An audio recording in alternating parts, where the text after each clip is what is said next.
They saw it, what they were looking for the entire time. A circular disc craft just floating in the air.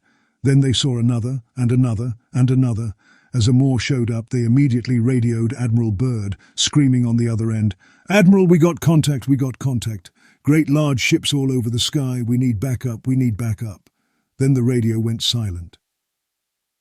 Admiral Byrd immediately rounded up his men and took the entire fleet to the radio's contact location. He rounded up all his men, Navy ships and aircraft to see what was really going on. He tried to make contact with his men over the radio with no response. Upon arrival, they saw nothing. Then they heard an explosion, circular disc craft shooting down one of the large Navy vessels.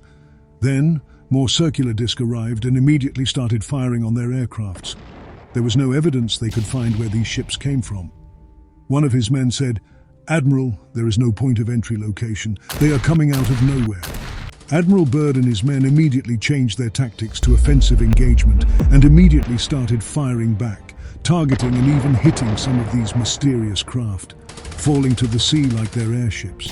They ended up striking some of these ships, and it became a heavy battle with casualties on both sides. But it was obvious they were losing. These circular discs had superior laser-like weapons and explosives.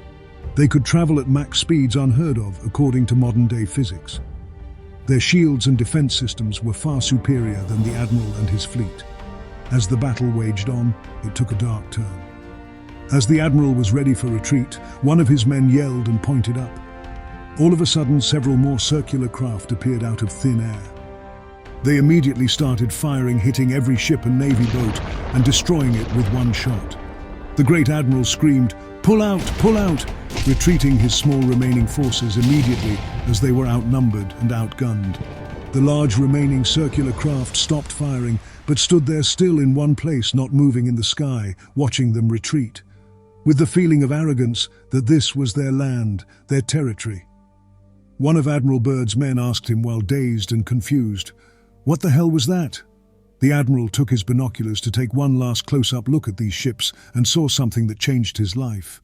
He wasn't sure what he saw exactly, but it appeared to be the most hideous-looking creature he saw inside the ship he had ever seen. It was clear that whatever these things were not of this world.